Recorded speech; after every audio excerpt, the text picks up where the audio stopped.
ce que nous faisons, toute notre réussite, notez-le s'il vous plaît, parce que vous allez devoir le pratiquer. Toute notre réussite, nous attribuons à Dieu. Amen. Je vous en ai parlé au tout début. Toute notre réussite. Ayez cette attitude. Faites-le sciemment. Sciemment. À chaque fois que vous réussissez quelque chose, dites merci Seigneur. Et quand les gens commencent à vous encenser, dites-leur c'est grâce à Dieu.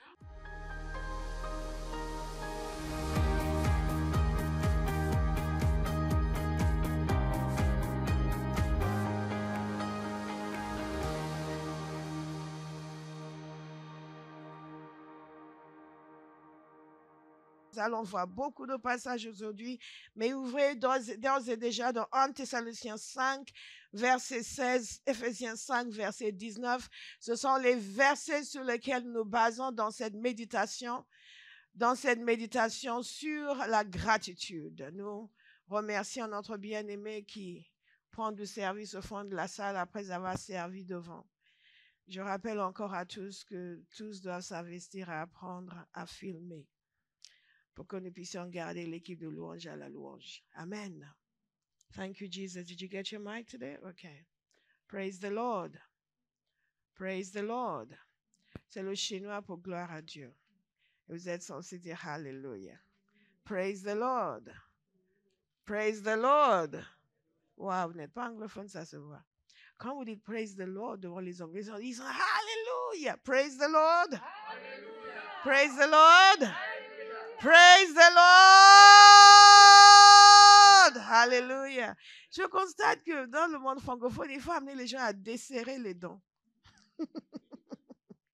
À desserrer les dents. God is a good God. Dieu est bon. 1 Thessaloniciens 5, verset 16 nous dit ceci. Soyez toujours joyeux. Priez sans cesse. Exprimez votre reconnaissance en toutes circonstances. Car c'est la volonté de Dieu pour vous en Jésus-Christ. Jésus nous a appris à prier que ta volonté soit faite, sur terre comme dans le ciel. Le premier champ de l'exécution de la volonté de Dieu, c'est dans nos propres vies. Et nous sommes artisans nous-mêmes de l'exécution de sa volonté. Donc, lorsque nous voyons que quelque chose dans la parole de Dieu est la volonté de Dieu, nous nous appliquons à l'appliquer dans nos vies. Car c'est la volonté de Dieu pour vous en Jésus-Christ. Éphésiens 5, verset 19 nous dit ceci. Dites-vous des psaumes, des hymnes et des cantiques spirituels.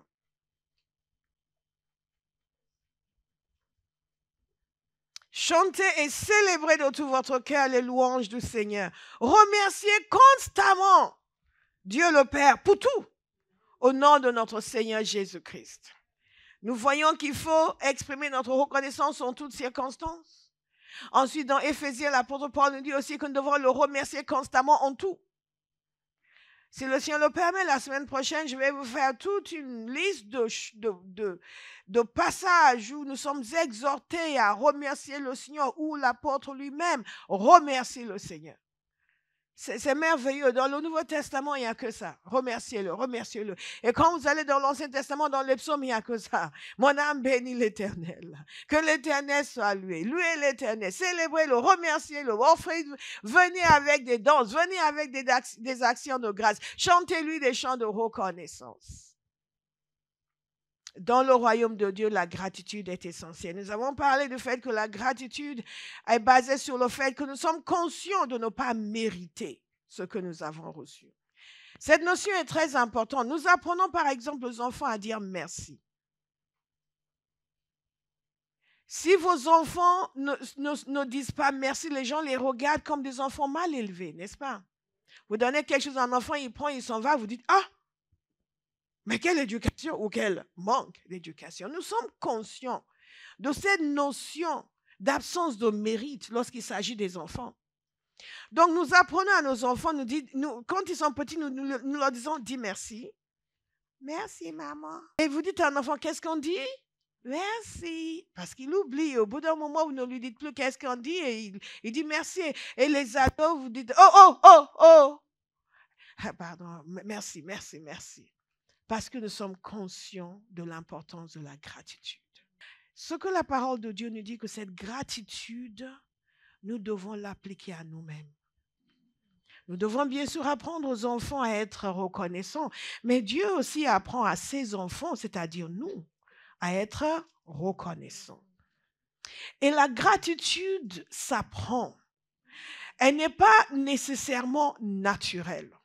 À cause de la chute, aucune des vertus chrétiennes n'est naturelle.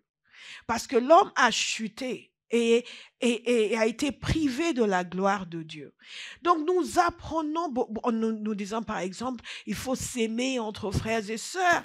Et vous savez, pour certains, c'est un combat d'apprendre à aimer, n'est-ce pas? Et il y a des gens qui ont plus d'affinités pour cela. Je vous ai expliqué, nous avons tous des affinités particulières. Mais quelles que soient vos affinités, toutes les vertus doivent être acquises. Donc la gratitude est une vertu que nous devons apprendre. Et que nous devons nous inculquer. C'est pour cela que ce message, que je n'avais pas l'intention de faire, et le Seigneur est venu insister sur la nécessité de donner un cadre structuré par rapport à la manière d'acquérir la gratitude, d'acquérir un cœur de gratitude. Comment devenir reconnaissant? Alléluia. Comment devenir reconnaissant? Comment développer un cœur de gratitude, une culture de gratitude? Lorsqu'une église est remplie de gens qui sont reconnaissants, il y aura une culture de gratitude dans l'église. Quand une église est remplie de gens qui sont ingrats, il y aura une culture d'ingratitude et de méchanceté dans l'église. Parce que l'ingratitude conduit inéluctablement à la méchanceté, à la médisance, à toutes sortes de choses. Si nous voulons donc développer une culture de gratitude, nous devons apprendre comment un individu devient profondément reconnaissant. Et c'est pour cela qu'il faut faire la distinction entre une reconnaissance momentanée. Au moment où on me fait quelque chose, et je suis touché, je dis merci. C'est une émotion, mais cette émotion est passagère. C'est la raison pour laquelle beaucoup de gens qui disent à quel point Dieu les a bénis un jour, vous les retrouvez, ils ne servent plus le Seigneur. Ouais, moi j'ai eu des problèmes dans ma vie, moi je ne sais pas où est Dieu. Parfois les gens vous disent, oui, j'étais dans tel endroit, il m'est arrivé ça, je me suis dit, mais où est Dieu? Et vous voyez que ces gens n'ont pas un cœur de gratitude. Ce qu'ils ont eu, c'était des émotions. Au moment où quelque chose de bien leur est arrivé. Je vous avais expliqué que lorsque nous partageons le témoignage, nous ne faisons pas que nous réjouir de la chose qui s'est produite. Nous nous laissons imprégner d'une révélation du Dieu qui a produit la chose. Les témoignages sont censés montrer, au-delà des œuvres de Dieu, sont censés montrer la grandeur de Dieu. Vous n'avez pas entendu? Les témoignages, au-delà des œuvres de Dieu, sont censés nous montrer la grandeur de Dieu. Donc, ce ne sont pas uniquement les œuvres qui nous réjouissent le cœur, c'est la nature de Dieu qui est révélée par ses œuvres. Alléluia. Et c'est la raison pour laquelle j'ai écrit le livre Grand Dieu. Parce que ce psaume nous montre les œuvres de Dieu pour révéler le caractère de Dieu. Et ce qui fait l'essence de votre vie en tant que chrétien, c'est la révélation que vous avez du caractère de Dieu. Alléluia. Alléluia. Amen. Donc, si nous voulons apprendre la gratitude, il y a deux choses. Et vous allez voir les deux choses dans ce que je vais vous dire. La première chose, c'est la pensée. La deuxième, c'est l'action. Deux dimensions que nous allons mettre en application pour pouvoir devenir des gens avec un cœur de gratitude. Nous ne pouvons pas juste dire merci. Combien de gens vous ont remercié pour quelque chose et après sont devenus vos détracteurs? Combien de gens? Parce qu'ils ont connu l'émotion de gratitude qui est momentanée, mais ils n'ont pas développé un cœur de gratitude. Et quand on a dit aux enfants de dire merci à leurs parents, c'est que Dieu a dit que les enfants, lorsqu'une veuve a des enfants, ces enfants devraient s'occuper d'elle pour lui rendre tout le bien qu'elle leur a fait. Est-ce que vous me suivez? Ce qui veut dire que Dieu considère que les enfants ont une dette envers leurs parents. Que bien sûr, c'est le devoir des parents de s'en occuper, mais il y a une dimension où ils considèrent que vous ne pouvez pas vivre comme si c'est votre dû. Vous me suivez? Il y a une dimension de gratitude que vous devez avoir due au fait que vous ne méritez pas tout le bien que vous avez reçu. Donc, cette notion de bienfaiteur que nous avons vue, de bénéficiaire et de bienfait, tout cela doit rester dans nos cœurs. Et pour développer un cœur de gratitude, nous avons besoin d'humilité et comprendre que nous ne méritons pas le bien que nous recevons. Si vous estimez que tout le bien qui vous est fait, vous méritez, vous ne serez jamais reconnaissant. Et donc David, après tout ce qu'il a fait, il a été vaillant, il a été puissant dans ses combats contre ces animaux sauvages, mais il pouvait dire que c'est Dieu qui lui a permis de conquérir. Quand vous avez déployé toutes vos énergies, toutes vos forces, toute votre intelligence, que vous avez jeûné, prié, vous vous êtes donné et que vous êtes, je suis en train de dévancer mes propres propos, que vous êtes arrivé en point, dites-vous que c'est Dieu qui l'a permis. Alléluia. Et c'est un des points que je vais évoquer. Donc, il y a une conscience du fait que nous ne le méritons pas. Que quels que soient les efforts que nous avons déployés, les relations que nous avons, il y a toujours une notion de dette. Ce qui ne veut pas dire que les gens ont le droit de nous imposer quoi que ce soit parce que tu me dois ceci, tu me dois cela. Quand ça devient de la manipulation. Vous me suivez? Mais c'est dans le cœur de l'individu qui prend conscience que Dieu attend de lui qu'il fasse un geste envers une personne parce que la personne lui a donné quelque chose qu'il ne mérite pas. Donc, dans cette notion de gratitude, pour développer un cœur de gratitude, j'étais en train de méditer sur un travail de recherche qui a été fait sur la gratitude. Et c'est un chercheur chrétien, il a écrit un livre sur la gratitude et il a mis en avant une équation. Et j'ai noté l'équation pour vous donner ici. C'est intéressant. Lui, il parle de S et de X. Donc, pour ne pas vous mettre dans la confusion, à la place de S, je vais mettre Samuel. D'accord? Est-ce que je peux utiliser le nom de Samuel? Il me fait confiance. Il ne sait même pas de quoi il s'agit. Donc, quand il s'agit de X, c'est une chose, un bienfait, d'accord? Et ensuite, puisqu'il utilise S, j'utilise le nom de Samuel. Donc, la première chose, retenez bien, c'est que X est un avantage pour moi. Je tiens à avoir X. X représente le bienfait que vous voulez. C'est comme ça que l'on est reconnaissant. La notion de gratitude tient à il y a 6 éléments que je vais vous donner.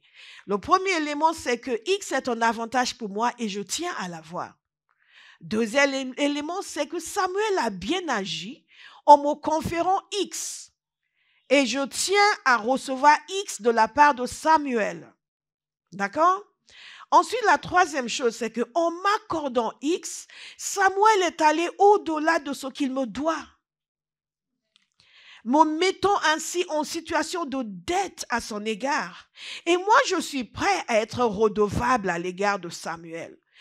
Si vous refusez, si vous n'êtes pas prêt à être redevable à l'égard de Samuel, vous allez mépriser ce qu'il a fait pour vous, vous allez le minimiser ou vous allez même carrément refuser. Est-ce que vous avez déjà vu des gens que vous voulez aider qui ne veulent pas? Parce qu'ils sont trop orgueilleux. Ils ne veulent pas avoir à vous devoir quoi que ce soit.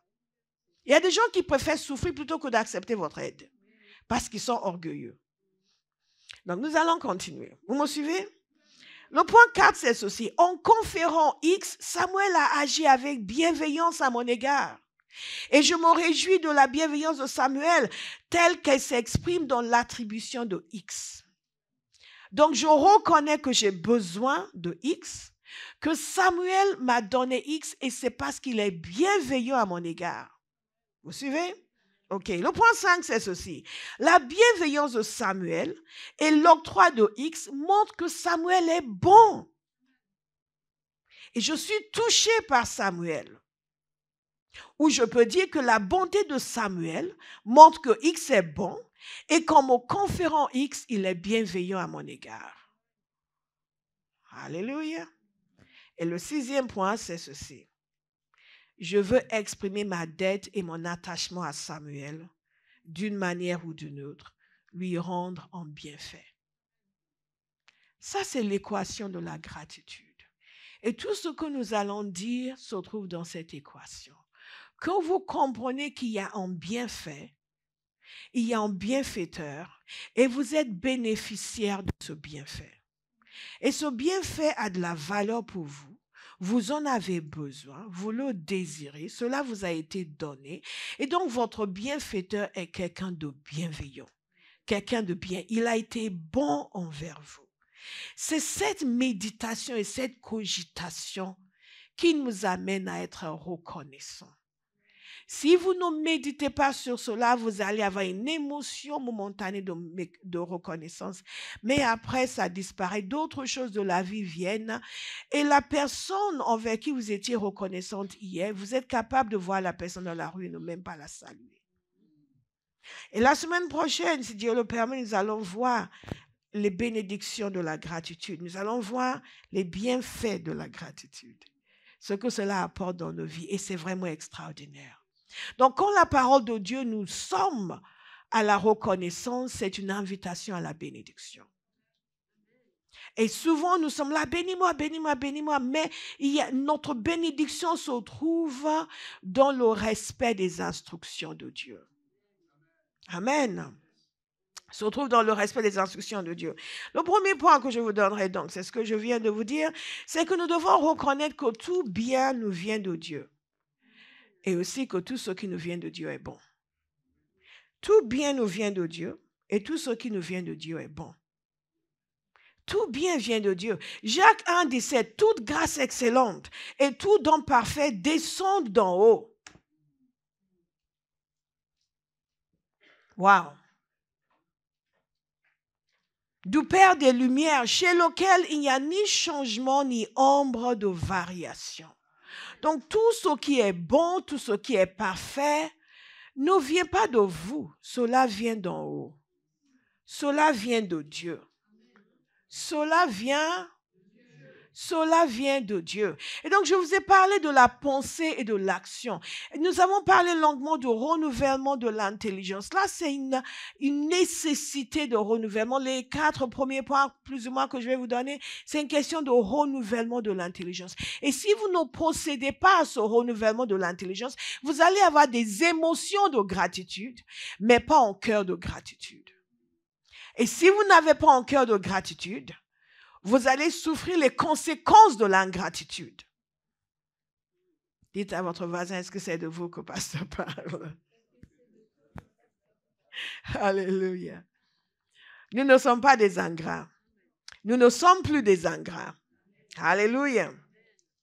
Et je suis tombée sur un verset de nouveau que je connaissais, mais qui m'a beaucoup frappé dans ce contexte.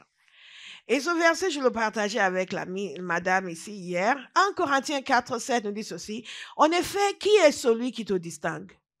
Qu'as-tu que tu n'aies pas reçu? Qu'as-tu que tu n'aies pas reçu? Et si tu l'as reçu, pourquoi faire le fier comme si tu ne l'avais pas reçu? Cela nous amène à réfléchir que tout ce que nous possédons, nous avons reçu. Qu'en réalité, nous ne sommes pas à l'origine du bien. Le bien nous a été conféré. Et tout le bien que nous avons nous a été conféré par le Seigneur. Il y a des gens qui vont dire, oui, moi, j'ai travaillé pour mon argent, j'ai travaillé, j'ai bossé pour. Et moi, je dis, mais la capacité de travailler, qui te l'a donné? La capacité de réfléchir, d'aligner 2 phrases, qui te l'a donné? Nous connaissons pour la plupart des gens qui étaient dans le feu de la gloire et qui on les retrouve après totalement diminués. Il s'est passé quelque chose dans leur vie qu'ils ne maîtrisaient pas et tout a basculé. Je vous ai souvent parlé du jour où je discutais avec un ami athée qui me disait qu'un jour, se retrouvant dans une pirogue au milieu du fleuve amazonien et la terre était bien loin, et il s'est rendu compte et il a dit, nous ne sommes que peu de choses. Tout pouvait lui arriver en ce moment-là. Nous ne sommes que peu de choses. Et cette réflexion ne m'a jamais quittée parce qu'il ne croyait pas en Dieu. Et la conscience que l'être humain, avec tout ce que nous pensons savoir, connaître, il suffit d'un petit quelque chose et vous êtes mis hors jeu. Et c'est la raison pour laquelle le peuple d'Israël remerciait Dieu pour tout, pour la pluie, pour le souffle, pour la respiration, pour le nouveau, tout, absolument tout. Et c'est quelque chose que nous sommes appelés à imiter. Parce que tout don parfait nous vient de Dieu. Lorsqu'il pleut et que vous êtes agriculteur, vous remerciez le Seigneur. Lorsque vous voulez sortir faire votre pique-nique et le soleil sort, de dire, ah, c'est super, on a le soleil. Non, merci Seigneur. Enfin, pour tout. Vous sortez de votre lit le matin, vous allez vos dos jambes. Ah, merci Seigneur. Nous le remercions pour tout. Et cela demande une réflexion, que nous réfléchissions. Cet exercice que nous avons en ce moment, et sur la base duquel Madame a partagé son témoignage ce matin, et d'autres vont partager aussi, le fait de méditer, réfléchissez à tout ce bien. Donc, nous ne sommes pas en train de faire un enseignement théorique, c'est du concret. Si vous le faites, vous verrez la différence. Si vous ne le faites pas,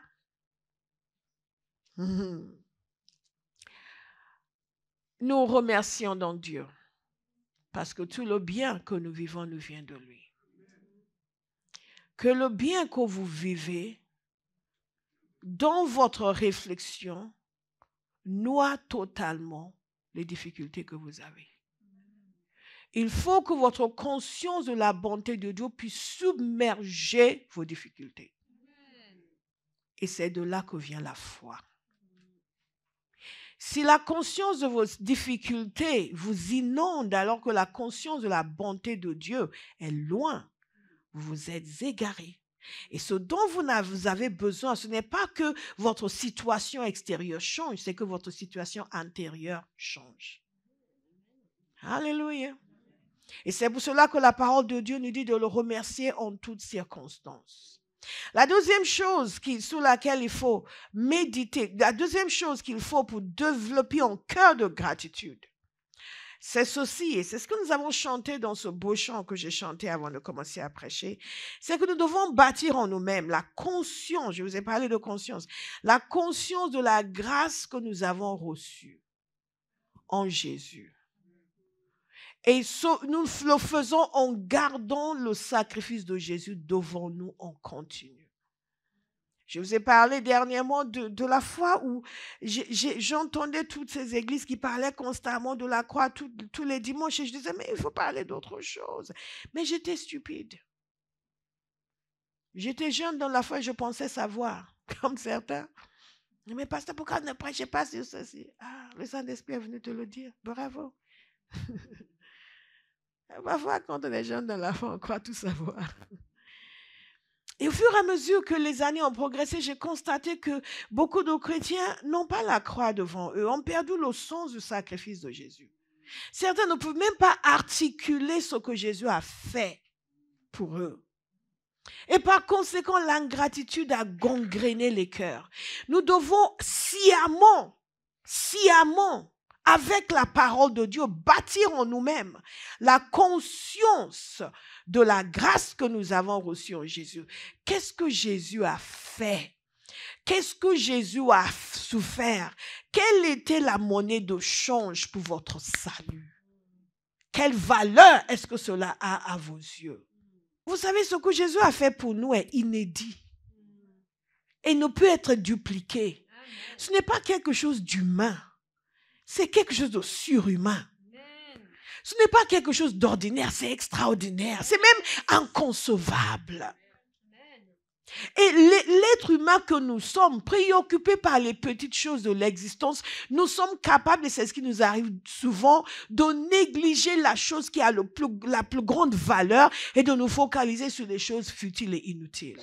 Et beaucoup de gens qui sont nés de nouveau passent leur vie accaparés par la futilité, au mépris total de l'excellence de la croix.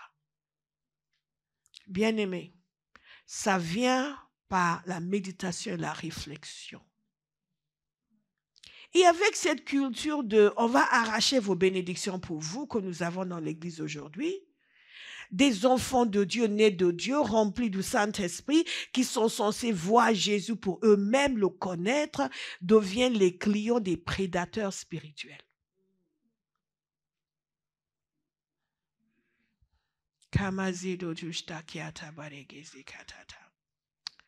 Regardez ce qu'il nous a dit. Dans Éphésiens 1,7, il nous a dit ceci, nous sommes rachetés par son sang, pardonnés de nos fautes. Nous sommes rachetés par son sang, pardonnés de nos fautes. Je vais vous dire une chose, la grande majorité d'entre vous, ça n'a pas beaucoup de sens pour vous. C'est quand la dernière fois que vous avez médité sur le rachat? C'est quand la dernière fois que vous avez médité sur la rédemption?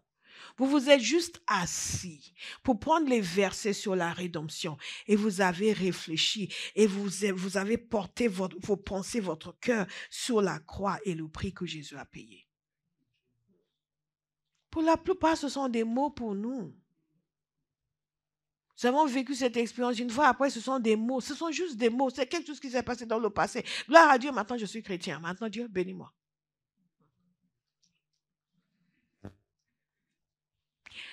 Si vous venez dans cette église, vous allez aimer Jésus. On ne vous donne pas le choix. Si vous suivez. Et l'on devient fou. Fou de ce Dieu-là. Beaucoup de gens qui vous disent, et l'on devient fou, c'est parce que, hier, ils ont eu une bénédiction. Hier, quelqu'un a appelé pour leur dire, je vais payer ta maison. Et l'on devient fou. Non. Je dis toujours que si vous ne pouvez pas vous réjouir de la croix, vous ne pouvez pas vous réjouir. Je vous assure. Donc, est-ce que je peux vous demander, faites ce que je vous dis. Prenez ces passages sur la croix, la rédemption. Méditez-les. Demandez au Saint-Esprit la révélation. Je veux voir Jésus. Je veux voir Jésus. Je veux saisir le prix qu'il a payé pour moi. Je veux être transpercé par son sacrifice et son abnégation. Je veux que mon cœur lui soit acquis pour toujours. Parce que vous savez, la gratitude chrétienne, notez ceci, est transcendantale. La gratitude chrétienne est transcendantale. Elle n'est pas juste la conséquence d'une action immédiate.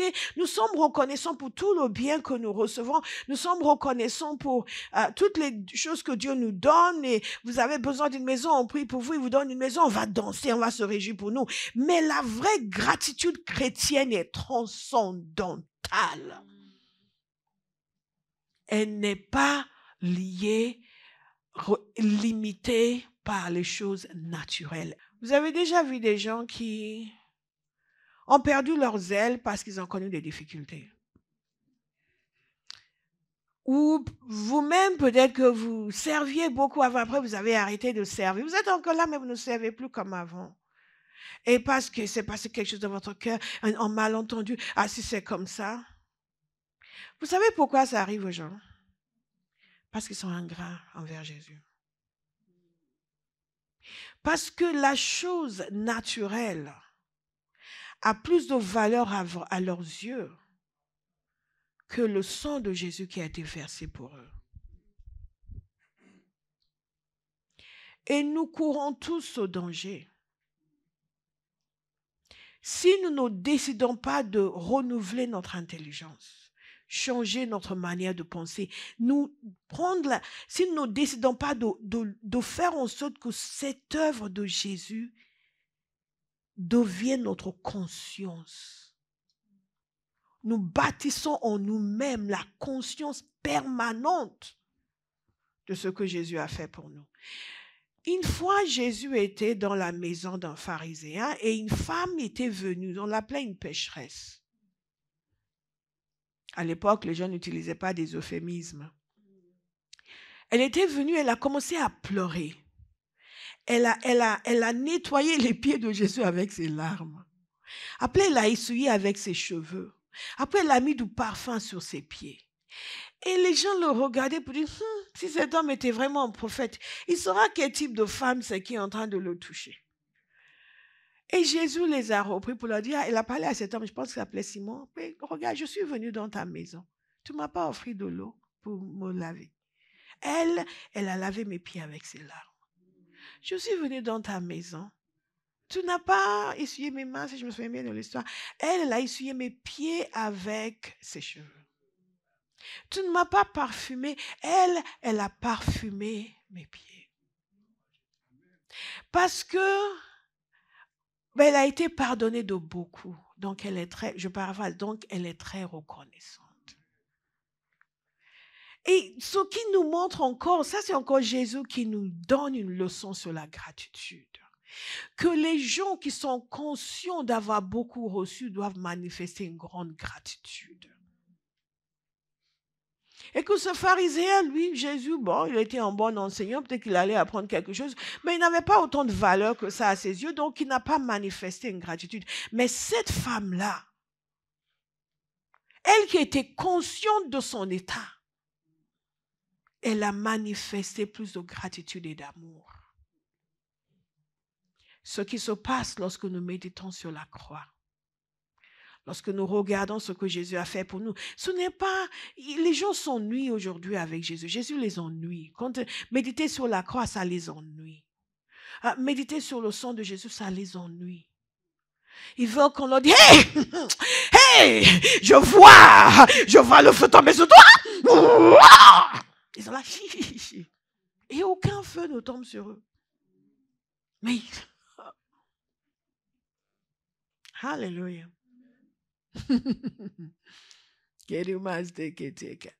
Certains prédicateurs sont des menteurs en chef. Et ceux qui ne voient pas, ils disent qu'ils voient. Parce que le peuple veut qu'on lui dise des choses bonnes, entre guillemets. Rien n'est meilleur que le sacrifice de Jésus. Si vous vous disciplinez à méditer là-dessus, à changer sciemment votre manière de penser, la joie que vous allez vivre est sans limite. Ne pensez pas juste à ce que vous voulez qu'il vous donne. Pensez à lui. Pensez à lui. Dites à quelqu'un, pense à Jésus. Pense à Jésus. Pense à Jésus. Jésus nous dit de penser à lui. Dans Luc chapitre 22, regardons ensemble, verset 19. Ensuite, il prit du pain. Après avoir remercié Dieu, il le rompit et le leur donna en disant, « Ceci est mon corps qui est donné pour vous. » Bien-aimés, méditez sur le fait que son corps a été donné pour vous. Faites ceci en mémoire de moi. Jésus nous dit, n'oubliez pas. N'oubliez pas. Méditez là-dessus. Pensez-y. Quand nous prenons la Sainte Seine, qu'est-ce que nous sommes en train de faire? Nous sommes en train de nous remémorer ce que Jésus a fait pour nous. Ce n'est pas simplement, nous sommes en train de, oh, c'est un symbole. Non, non, non. Nous sommes en train de remettre devant nos yeux la croix. Alléluia. Ne prenez pas la Sainte Seine à la légère. Jésus a dit, faites ceci en mémoire de moi. Donc, je dois être dans votre tête. Mon sacrifice doit être dans votre tête. Vous ne devez pas l'oublier. Vous devez y penser, le méditer, en parler. Alléluia. Amen. Quelqu'un va changer? Quelqu'un va commencer à parler à Jésus. Ceci est mon corps qui est donné pour vous. Faites ceci en mémoire de moi. Il prit de même la coupe après le souper et la leur donna en disant, cette coupe est la nouvelle alliance en mon sang qui est versée pour vous. Cette coupe est la nouvelle alliance en mon sang qui est versée pour vous. 3 éléments essentiels. D'abord, son corps qui a été brisé pour nous. Nous devons remercier Dieu. Quand nous méditons sur le fait que Jésus a volontairement donné sa vie pour nous, vous ne pouvez pas méditer en continu sur cet acte extraordinaire sans que la gratitude naisse et s'installe dans votre cœur. La gratitude, elle est transcendantale. Elle n'est pas limitée par les circonstances naturelles. Ça, c'est un bienfait éternel qui nous a été fait.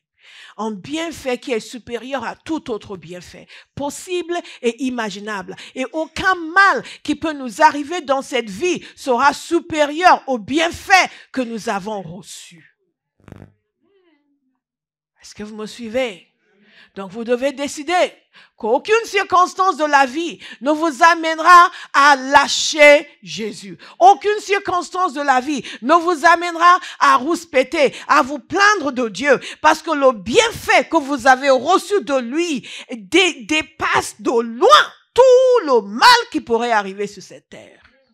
Un enfant de Dieu doit avoir cette conscience. Vous devez bâtir cela en vous sciemment. En contemplant, ceci est mon corps. Pensez à son corps. Pensez au fait qu'il a été frappé, il a été battu, il s'est donné, il a donné sa vie pour que vous soyez réconciliés avec Dieu. Pensez-y. Écrivez-le, dites-le, lisez-le, on continue. Il y a des gens qui disent, je ne sais pas si Dieu m'aime. Vous les regardez, what is wrong with you? Read your Bible, lis ta Bible. Et Jésus a dit, ceci est mon corps qui est donné pour vous. 2 Corinthiens 9, 15 nous dit ceci, grâce soit rendue à Dieu pour son don indescriptible. C'est ce qui arrive quand vous avez ce genre de réflexion, de méditation. Au bout d'un moment, vous commencez à crier, what is this? La gratitude devient votre nature. C'est ce que nous voulons. Et ensuite, la parole de Dieu nous dit qu'il a parlé de la coupe. Il prit la coupe.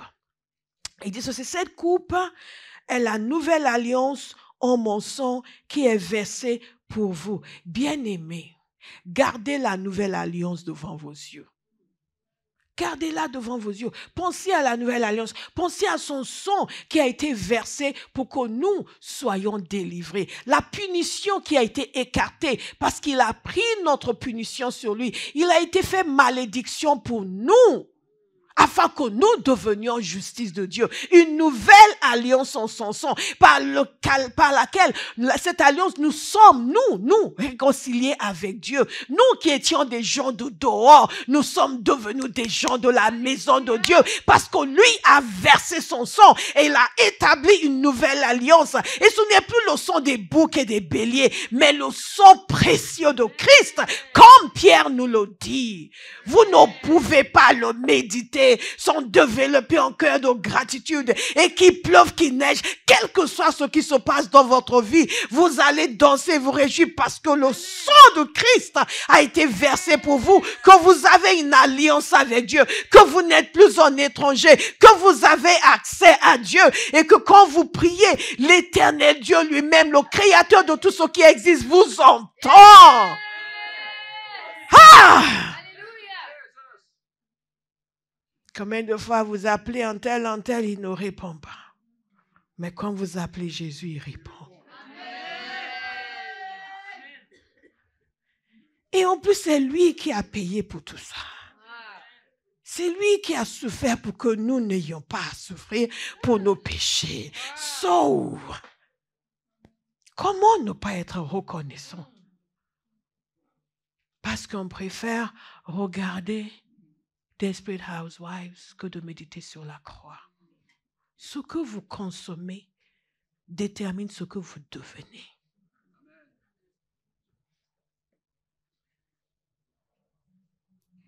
Certains peuvent passer 3 heures à faire du shopping en ligne, mais ne peuvent pas passer 30 minutes à méditer sur la croix. Ah, attends, moi j'aime le Seigneur, je ne suis pas fanatique comme toi. Ah! Ingratitude. La gratitude s'apprend. Et moi, je choisis de l'apprendre. Je choisis de faire ce qui va me transformer à l'intérieur pour me donner un cœur profondément reconnaissant. Alléluia. Alléluia. Nous méditons constamment sur le pardon. À chaque fois que quelqu'un dit « Je ne suis pas content de toi », pensez au fait que Jésus vous a pardonné. Okay. Et vous dites « Mais si Dieu m'en voulait, lui, pour tout ce que j'ai pu faire. » Au lieu de dire « Mais Seigneur, je t'ai dit de toucher son cœur, pourquoi tu n'as pas touché son cœur? Pourquoi il m'en veut encore? » Rentrez à la maison, mettez-vous à genoux, c'est Seigneur. Si une telle m'en veut pour ça, toi, si tu décidais de m'en vouloir, je suis morte. Mais tu ne m'en veux pas. En dépit de tout ce que j'ai fait, je viens te dire merci.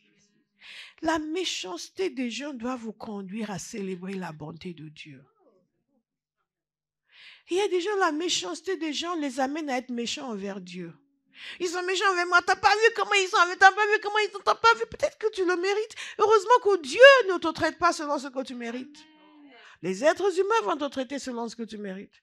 Et parfois pire, mais ça nous amène à remercier Dieu du fait qu'il ne nous traite pas selon nos fautes. Il ne garde pas sa colère toujours, mais il prend plaisir à la miséricorde, il aura encore compassion de nous, il mettra sous ses pieds nos iniquités. C'est merveilleux. C'est merveilleux. Alléluia.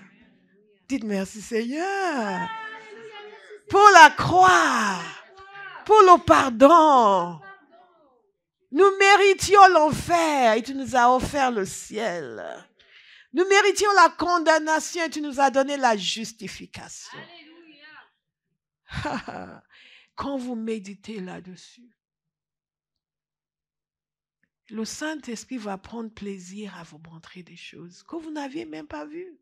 Parce que vous vous donnez la peine de dire, je vais reconfigurer mon cerveau. Je vais reconfigurer ce qu'il y a à l'intérieur de moi. Toute la pourriture ancienne doit partir. Maintenant, ma pensée doit être de la bonté et de la grandeur de Dieu. Aïe. Je vous invite à une vie merveilleuse. Une vie de révélation, de réjouissance, de joie profonde. Alléluia. C'est qui est des manas. Colossiens 1:12. Rendez grâce au Père qui vous a rendu capable d'avoir part à l'héritage des saints dans la lumière. C'est pour cela que nous les rendons grâce, parce qu'il nous a rendu capables d'avoir part à l'héritage des saints dans la lumière. Écrivez-le pour dire, il m'a rendu capable d'avoir part à l'héritage des saints dans la lumière, jusqu'à ce que le sens vous pénètre.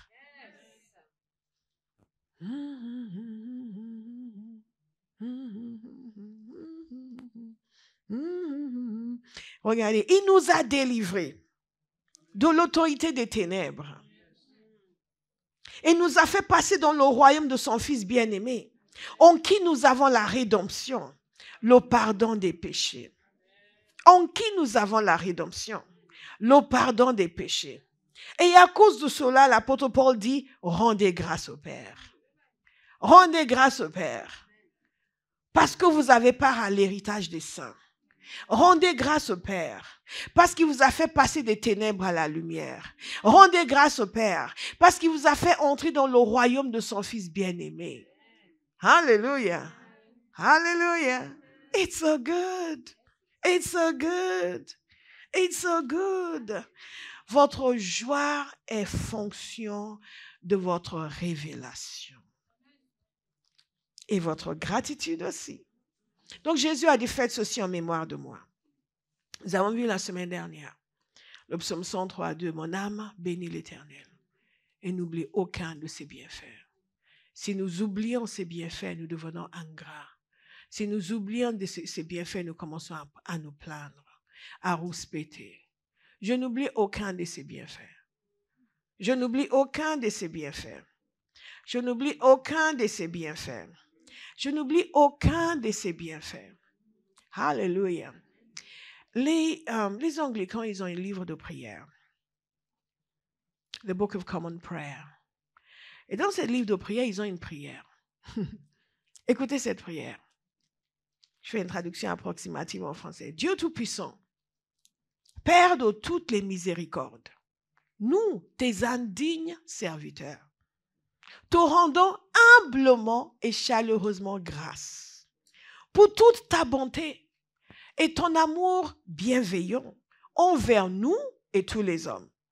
Nous te bénissons pour notre création, notre préservation et tous les bienfaits de cette vie.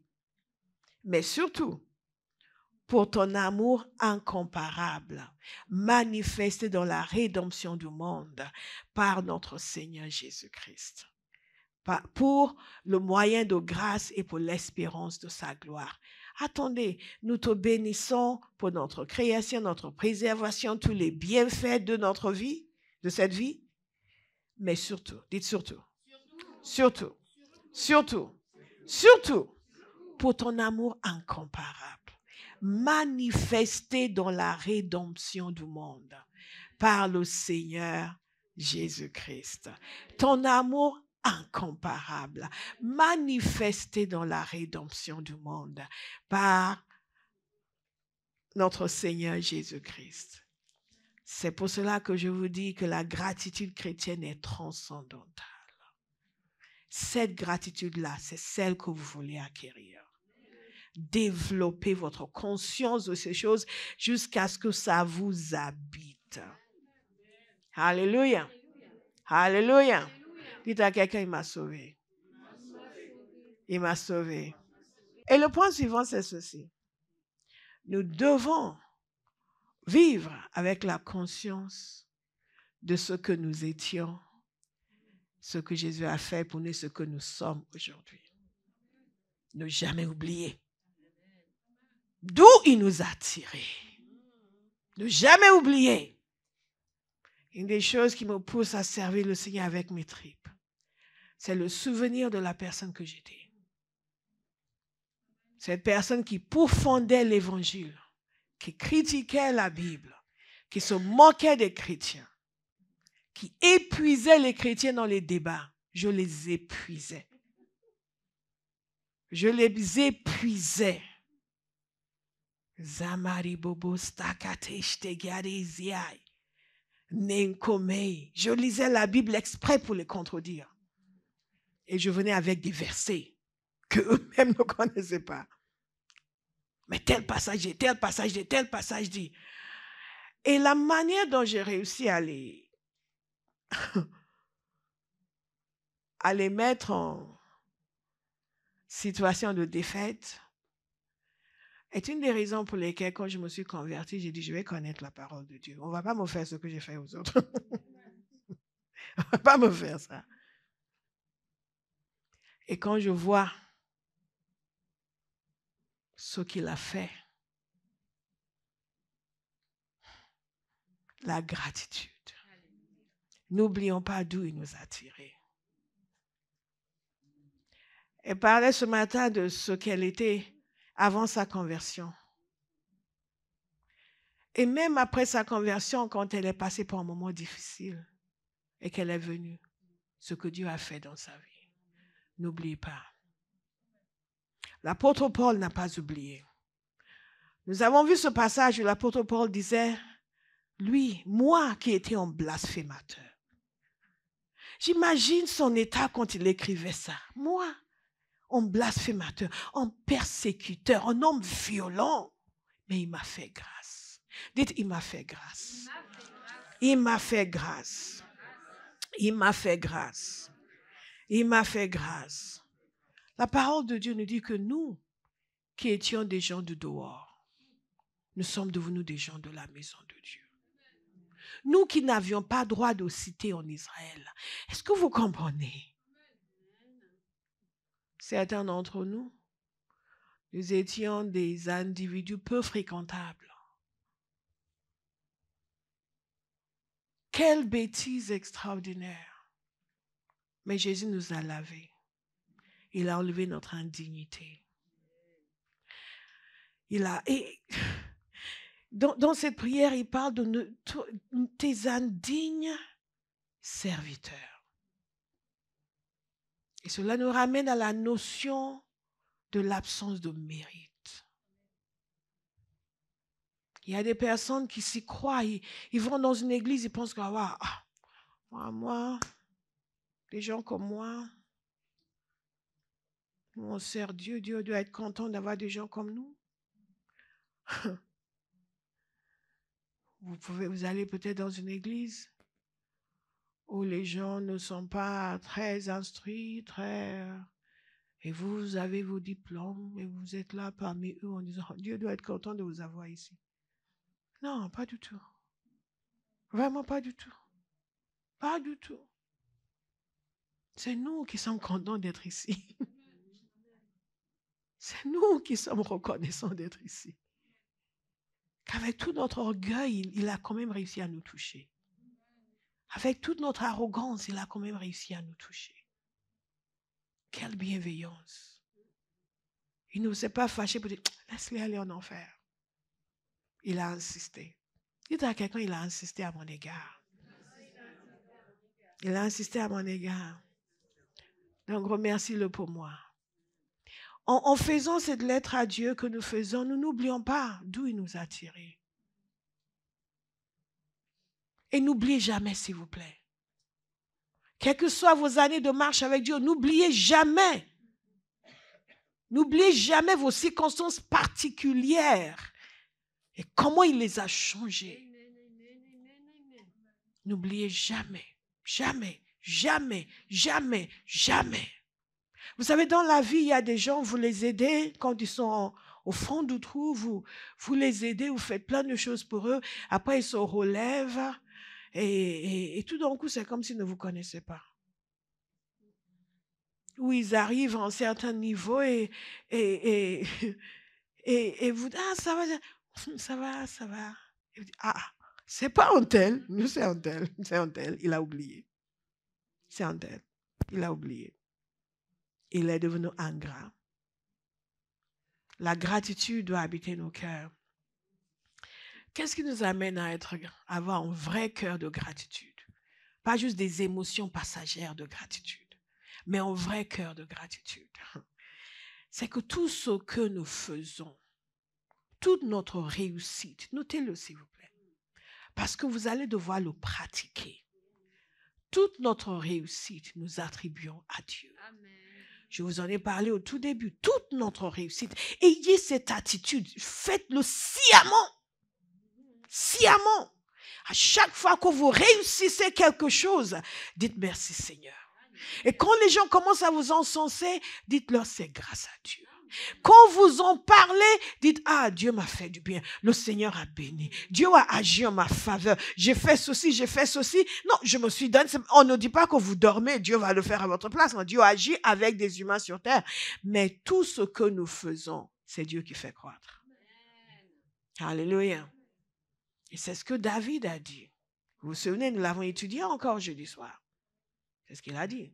Mais il y a un autre homme qui a reconnu la grande main de Dieu, la puissante main de Dieu, et c'est Joseph. Vous vous souvenez de Joseph? Joseph a souffert. Certains auraient déjà quitté le Seigneur. Pourquoi ça m'arrive? Après tout, je suis chrétien. On m'en prend. Maintenant, je suis dans ce travail, on me traite comme un esclave. Et l'autre qui ne va même pas à l'église, il est devenu PDG de sa boîte. Joseph a été un jeune homme gentil, sympathique, parlait un peu trop, certes, mais voué à un grand destin. Tout bascule. Parce que ses propres frères sont jaloux. Ils le vendent en esclavage. Il arrive à cause de sa bonté, son intelligence, il est élevé. Et il dit, bon, tout va bien maintenant.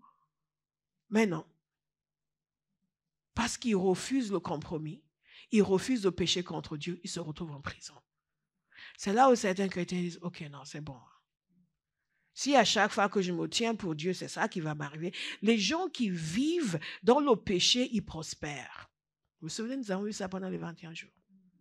Eux, ils prospèrent. Nous qui voulons marcher dans la sainteté, donc c'est nous qui allons souffrir.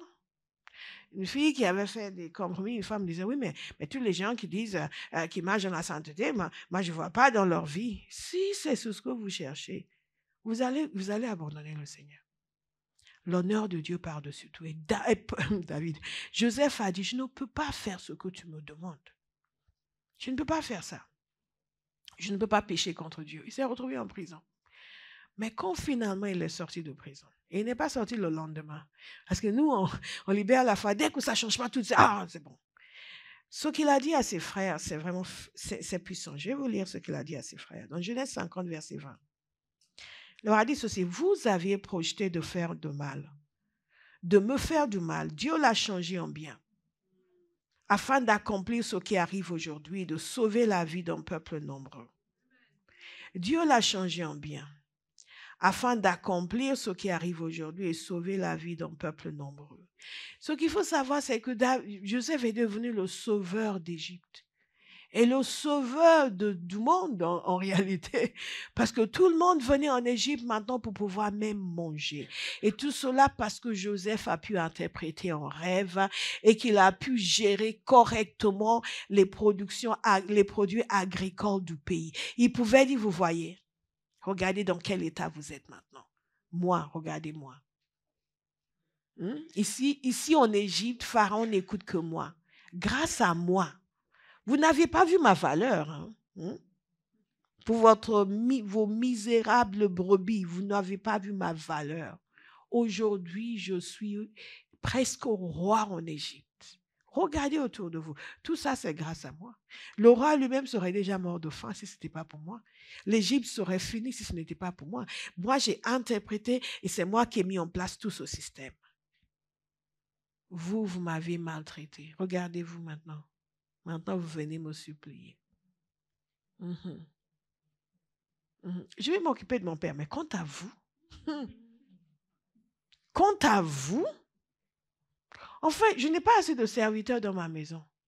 Donc, ou vous acceptez de devenir serviteur dans ma maison, ou vous repartez les mains vides et vous mourrez de faim. Regardez, vous n'avez pas vu ma valeur. Regardez tout ce que j'ai accompli. Est-ce que vous savez que la majorité d'entre nous, nous serions tentés de réagir comme ça? N'est-ce pas? Mais Joseph a dit, c'est Dieu qui a accompli ces choses. C'est Dieu qui a accompli ces choses. Ce que je vous dis, ce n'est pas de la théorie. Notez-le, à partir d'aujourd'hui, dès que vous accomplissez quelque chose de bon, dites, Père, merci, c'est grâce à toi. Tu sors de ta classe, tu as fait une leçon extraordinaire. Les enfants sont ravis. Ne sois pas là en disant, ah, moi, comme prof, franchement, il n'y en a pas comme moi. Non, sors de là en disant, Père, merci. Merci. Merci pour la capacité de faire un travail si extraordinaire. Merci. Vous recevez en priant, vous discernez en priant, dites, mais vos qualités, dites, oh Père, merci. Merci pour ces dons, merci pour ces talents, merci pour ces capacités, merci pour cette sagesse. Alléluia. C'est le contraire dans le monde et beaucoup de chrétiens ont toujours la même attitude. Vous savez, dans le temps, quand on était dans le monde, tout le monde était fanfaron et orgueilleux. Orgueilleux. Vous arrivez quelque part, vous êtes là.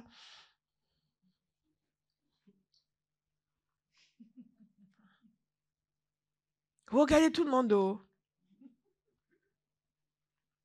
Vous regardez ce qu'ils font. À l'intérieur, c'est comme moi, je vais commencer. Ils vont savoir qu'il y a des gens qui connaissent. Vous êtes là, totalement suffisant, rempli de vous-même. Et quand vous y allez, vous faites votre speech. Waouh! À l'époque, on faisait des débats. Qu'est-ce qu'on était orgueilleux?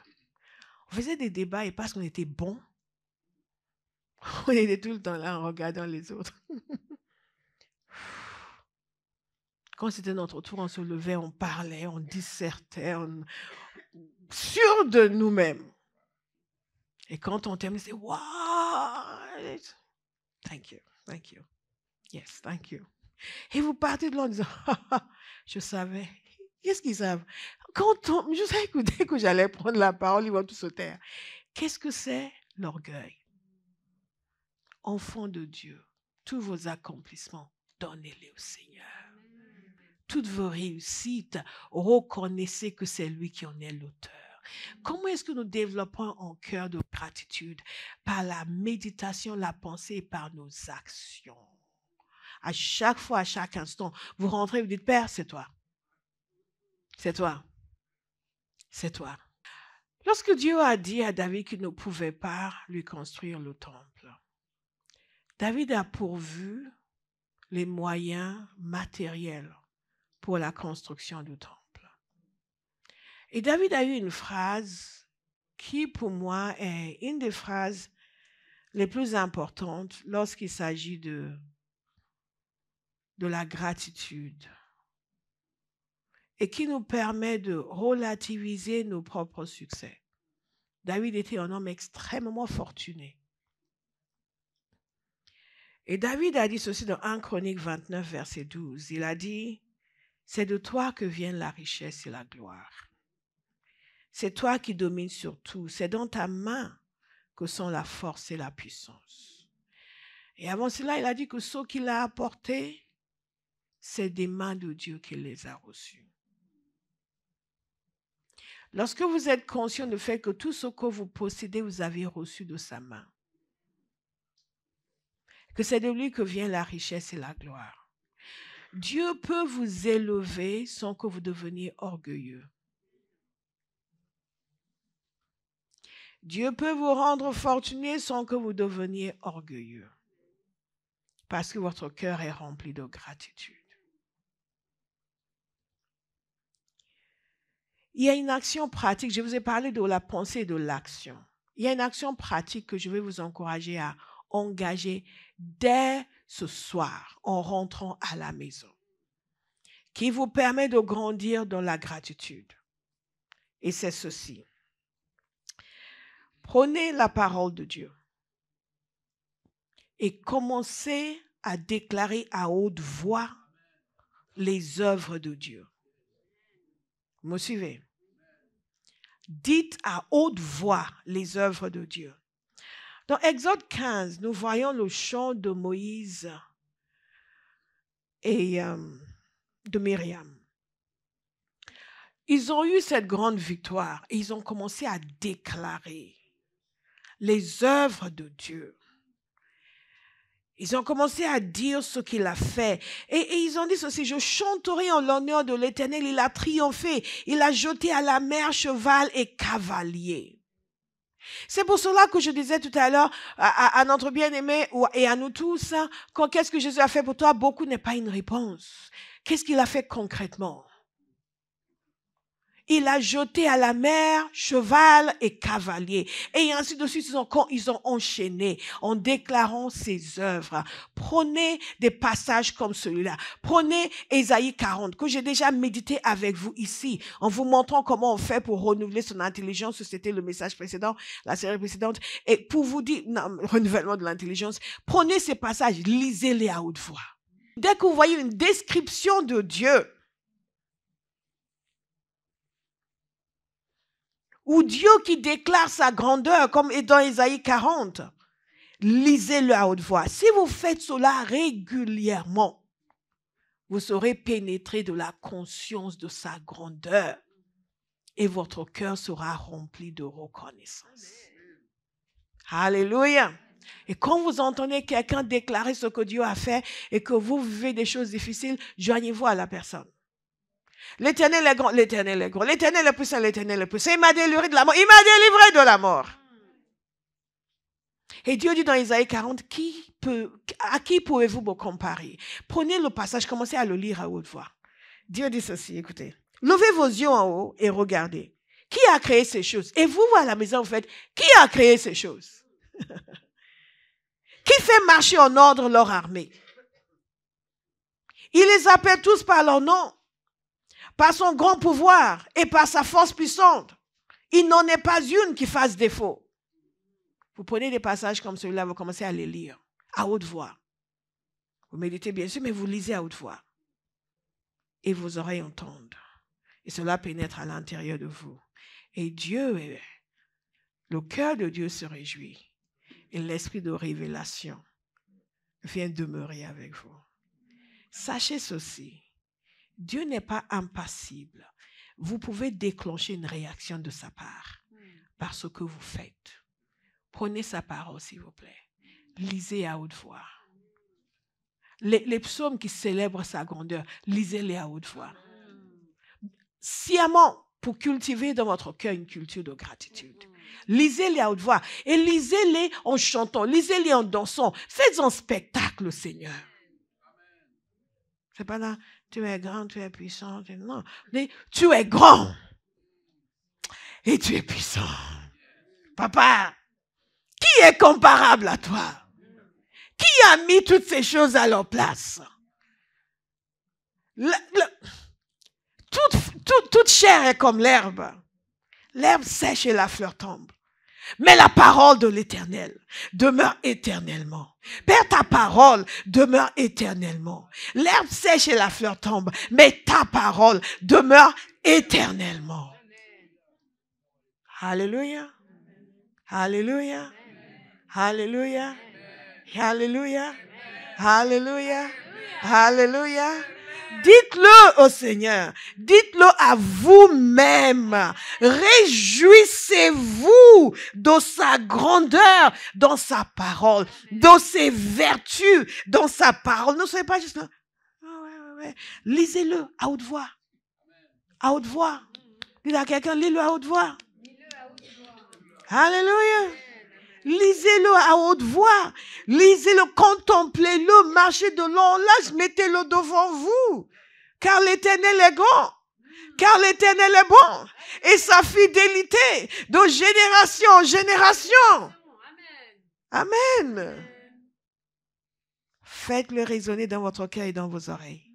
Vous savez ce qui va se passer? La conscience de sa grandeur va vous envahir. La gratitude va remplir votre cœur. Dieu sera présent. La conscience de Dieu sera présente. La réalité, c'est que Dieu est trop éloigné de nos pensées. J'ai un cœur de gratitude. J'ai un cœur de gratitude. J'ai un cœur de gratitude.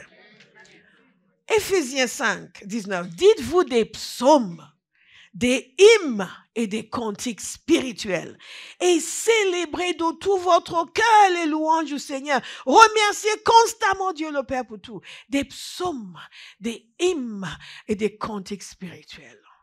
Le psaume 18, il entraîne mes mains à la guerre. Dites-le à haute voix. Vous allez cultiver un cœur de gratitude. Père, tu entraînes mes mains à la guerre. Avec Dieu, je peux escalader les murailles. Avec Dieu, je peux traverser une troupe. Je poursuis mes ennemis. Je ne me retourne que lorsqu'ils sont entièrement consumés, dévastés, whatever it is in French. Alléluia. Dites-le à haute voix. Les œuvres de l'Éternel sont merveilleuses. Dites-le à haute voix. Qui va cultiver un cœur de gratitude? Un cœur de gratitude. Un cœur de gratitude. Quittez les réseaux sociaux et entrez dans la gratitude. Alléluia. Mais oui, mais ne restez pas sur les réseaux. Donc, déclarez ses œuvres à haute voix. Le psaume 100, par exemple, est très simple. Je prends le psaume 100 parce que tous le connaissent. Et ça, c'est pour illustrer le dernier point que je vous ai donné. Il nous a dit ceci, poussez vers l'Éternel des cris de joie. Vous tous, habitants de la terre. Ensuite, il dit, servez l'Éternel avec joie, venez avec allégresse en sa présence. Et qu'est-ce qu'il a dit au verset 3? Sachez que l'Éternel est Dieu, c'est lui qui nous a fait.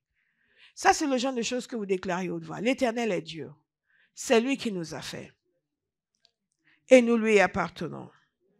Nous sommes son peuple et le troupeau de son pâturage. Ça, c'est le genre de choses que vous déclarez à haute voix. L'Éternel est Dieu. L'Éternel, c'est lui qui nous a fait. Vous le déclarez à haute voix. L'Éternel est Dieu. C'est lui qui nous a fait. Allons-y. L'Éternel est Dieu et c'est lui qui nous a fait. L'Éternel est Dieu et c'est lui qui nous a fait. L'Éternel est Dieu et c'est lui qui nous a fait. Regardons un peu le psaume 98. Il nous a dit ceci, chantez à l'Éternel en cantique nouveau, car il a fait des prodiges. Sa droite et son bras saint lui sont venus en aide. Il y a toujours ce lien entre ce que Dieu est et ce que nous faisons.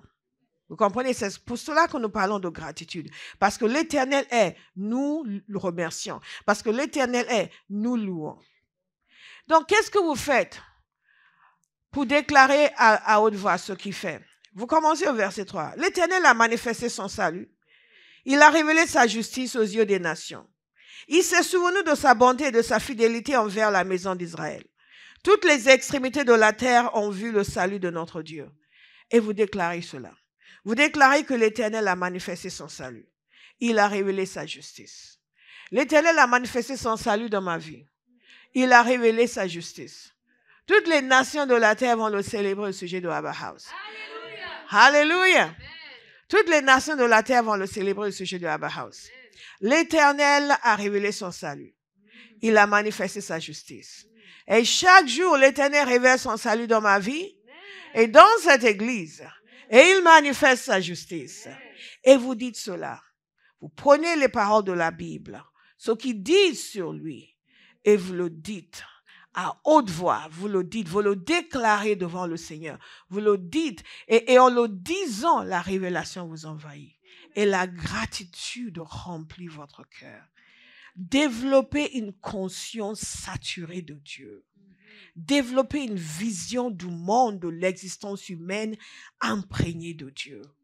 Est-ce que vous comprenez ce que je veux dire? Je prie que Dieu vous aide à comprendre parce que c'est capital, fondamental que notre conscience soit saturée de Dieu, de sa personne, de son œuvre, de son cœur, de sa bonté. Amen. Nous ne sommes pas les clients de Dieu qui venons et pleurent. Il faut que tu m'aides, il faut que tu m'aides. Il faut prier pour que Dieu m'aide. Je ne sais même pas ce qu'il fabrique là aussi. Mais j'ai des problèmes.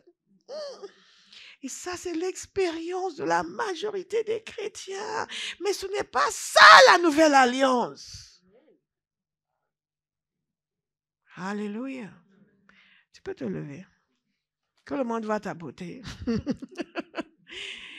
Il y a une relation dans l'ancienne alliance où nous sommes loin. Le peuple d'Israël a dit, Moïse, toi tu parles avec Dieu. Ensuite tu viens nous dire ce qu'il a dit parce que si on s'approche, il risque de nous tuer. Et beaucoup de chrétiens vivent encore comme ça. Pasteur, priez, pasteur, priez. Pasteur, priez. Pasteur, mon problème n'est toujours pas résolu. Déjà, vous ne priez pas.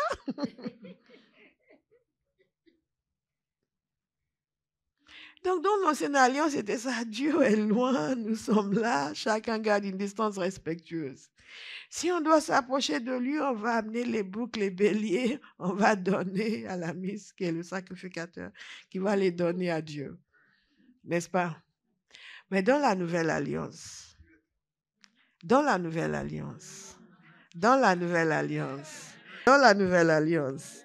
je l'honore parce qu'il est Dieu, il est mon Père. Mais je mets mes mains dans ses mains. Je m'approche de lui et je l'écoute. Et j'entends son cœur. Et je l'aime. Et il me prend dans ses bras. Alléluia!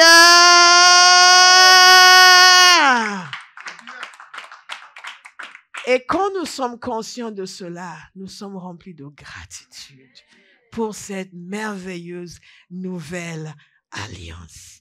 Remercions le Seigneur.